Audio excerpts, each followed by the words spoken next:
Hello guys, आपका अपने channel super businessman पर स्वागत है। Please like share comment for more videos. Chapter 3 Aryan का टेस्ट। अमीरा आर्यन की मदद करने को हाँ बोल देती है, लेकिन एक शर्त पर।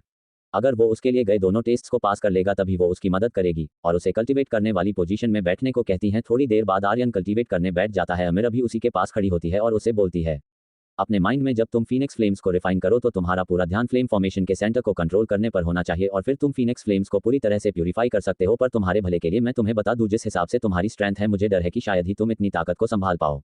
और मन ही मन सोचने लगती है, पता नहीं ये लड़का फीनिक्स फ्लेम्स पर पूरी तरह से कंट्रोल कर भी पाएगा या नहीं। दूसरी ओर आर्यन अभी भी कल्टीवेट कर रहा था और उसके दिमाग के एक कोने में वो सोच रहा होता है, देखा जाएगा जो होगा, मुझे अपनी डेस्टिनी बदलनी ही होगी। मैं इतनी आसानी से हार मानकर बैठने वाले लोगों में से नहीं हूँ। कल्टीवेशन के कुछ देर बाद आर्यन का शरीर हवा में उड़ने लगता है। अभी भी उसकी आंखें बंद थी और उसका शरीर कल्टीवेशन वाली पोजीशन में ही था। तभी उसके चारों ओर पीले रंग की रोशनी का बवंडर घूमने लगता है। ये पीले रंग की रोशनी कुछ और नहीं बल्कि हीट फ्लेम्स थी। उसे देख अमीरा एक हाथ से आर्यन की दी हुई एस्टरफ्लावर पिल्स खाते हुए बोलती है, तुम निडर तो बहुत हो, पर तुम्हें फीनिक्स फ्लेम्स को पूरी तरह से प्यूरिफाई करने के लिए एक टेस्ट देना पड़ेगा।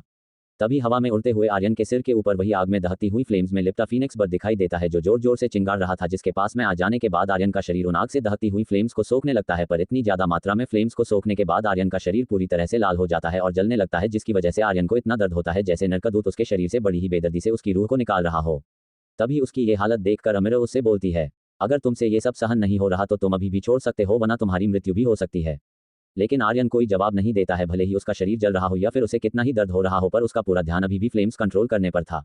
वहीं दूसरी ओर उसे अभी भी हार ना मानते हुए देखकर उस फीनिक्स बर्ड को बहुत गुस्सा आ जाता है और वो जोर जोर से चिंगाते हुए आग से दहकती हुई फ्लेम से आर्यन पर अटैक करने लगता है। उसके इस अचानक से किए गए हमले की वजह से आर्यन को बेशुमार दर्द होने लगता है और उसके मुंह से चीखें निकल जाती है, लेकिन आर्यन अभी भी हार नहीं मानता है।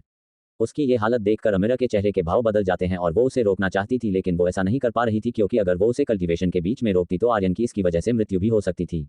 वो अपना मन मारकर वही खड़े खड़े उसे देखती रहती है। वहीं दूसरी तरफ आर्यन फीनिक्स बर्ड के हमले सहन करते हुए अपना पूरा ध्यान फ्लेम्स कंट्रोल करने पर लगाए हुए था। लगभग कुछ घंटों बाद आर्यन की आंखें खुलती हैं। इस वक्त तक आर्यन उन फ्लेम्स का आदी हो चुका था और वो खड़े होकर उस फीनिक्स बर्ड पर हमला करता है, जिसकी वजह से फीनिक्स बर्ड कांपने लगता है। उसकी बड़ी हुई पावर को देखकर वो वहां से भागने लगता है। भागते हुए फीनिक्स को देखकर आर्यन भी उसका पीछा करता है और जैसे ही वो उसके करीब आता है आर्यन उछलकर उसकी पीठ पर बैठ जाता है और उसकी पीठ पर मुक्कों से हमला करने लगता है। अपनी पीठ पर इतने खतरनाक हमले होते हुए देखकर उस फीनिक्स बर्ड को असहनीय दर्द होता है। वहीं आर्यन पीठ पर बैठे हुए उसके कुछ विंग्स को पकड़ता है और जोर से बोलता है, उड़ो मेरे लिए। कुछ देर की मेहनत और मशक्कत के बाद आर्यन आखिरकार उस फीनिक्स बर्ड और उसकी फ्लेम्स पर काबू पा लेता है। तभी उसको अमीरा की आवाज सुनाई देती है, बधाई हो, तुमने पहला टेस्ट पास कर आखिरकार फीनिक्स बर्ड और उसकी फ्लेम्स पर कंट्रोल पा ही लिया।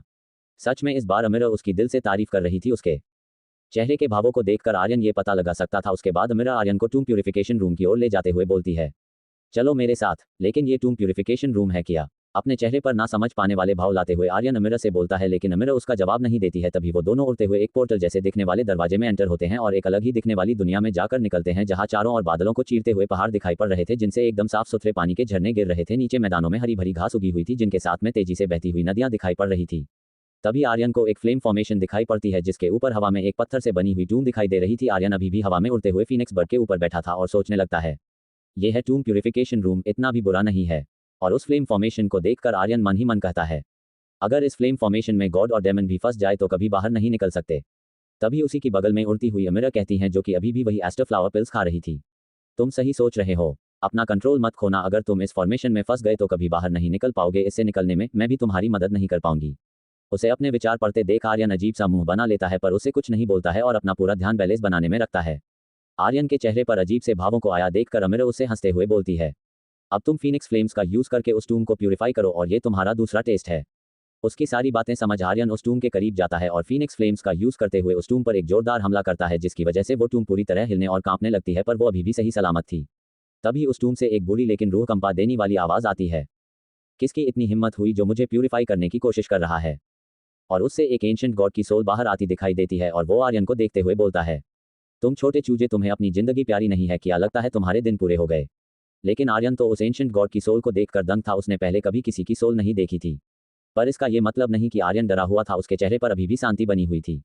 तभी वो एंशिएंट गॉड आर्यन पर दो काले रंग के विशालकाय हाथों से हमला कर देता है, जिसकी वजह से आर्यन दूर जाकर एक पहाड़ी की चोटी पर जाकर गिरता है। तभी आर्यन को अपने कानों में अमीरा की आवाज सुनती है, घबराना मत, वो बस एक हजारों साल पहले मरे हुए एंशिएंट गॉड की सोल है, जिसके पास अब इतनी ताकत नहीं बची।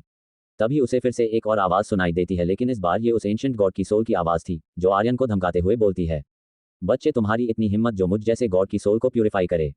और उस पर अटैक करने लगता है, लेकिन आर्यन अब उसके हर एक अटैक का बड़े ही आसानी से जवाब दे रहा था। कुछ देर उसके अटैक्स को डोज करने के बाद वो फीनिक्स फ्लेम्स को ईंधन की तरह यूज करते हुए उस फ्लेम्स फॉर्मेशन को एक्टिवेट कर देता है, जिसकी चपेट में आकार वो एंशिएंट गॉड की सोल उसमें फंस जाती है। वो उसमें से निकलने की कोशिश करता है, पर अब उसके पास पहली जैसी ताकत नहीं थी और उस फॉर्मेशन में फंसे फंसे आर्यन को कोसते हुए चीखने चिल्लाने लगने लगता है। और जैसे ही उसकी सोल गायब होने लगती है, अमीरा आर्यन को बोलती है, जल्दी करो, सोल गायब होने से पहले उसकी सारी पावर्स को अपने अंदर अवशोषित कर लो। अमीरा की पूरी बात सुनकर आर्यन उस सोल की सारी पावर्स को अपने अंदर समाहित करने लगता है। कुछ देर बाद जब आर्यन पूरी तरह से उस सोल की पावर्स को अपने अंदर सोख लेता है तो धीरे से अपनी आंखें खोलता है, जिनमें कुछ पल के लिए एक करंट जैसी लाइट दिखती है। इसका मतलब था कि आर्यन की पावर्स और भी बढ़ गई है, लेकिन अचानक तभी वहां फ्लेम फॉर्मेशन की वजह से सारे एंशिएंट गॉड्स की टूम कांपने लगती है और उनकी गुस्से में चिल्लाने की आवाजें चारों ओर से सुनाई देने लगती हैं, जिन्हें सुनकर अमीरा के चेहरे के भाव बदल जाते हैं और वो घबराते हुए आर्यन को वहां से भागने के लिए कहती और टूम प्यूरिफिकेशन रूम से दरवाजे की ओर भागने लगती हैं। आर्यन भी फीनिक्स बर्ड को बुलाता है और उसकी पीठ पर चढ़कर उड़ने लगता है और अमीरा का पीछा करते हुए दरवाजे की ओर भागने लगता है और उस पोर्टल जैसे दिखने वाले दरवाजे पर पहुंचकर तसल्ली से सांस लेते हैं और फिर वो दोनों उस रूम से बाहर निकल आते हैं। ये सब कितना डरावना था, और अगर हम बाहर नहीं निकलते तो शायद ही हम सब एंशिएंट गॉड्स का सामना कर पाते, जो कि बाहर निकलने के लिए उतावले हो रहे थे। आर्यन हाफते हुए अमीरा से कहता है, भले ही आर्यन हाफ रहा हो, लेकिन उसके इस रोमांच भरे टेस्ट में जो उसे पावर्स हासिल हुई उनसे उसकी चेहरे की खुशी देखी जा सकती थी।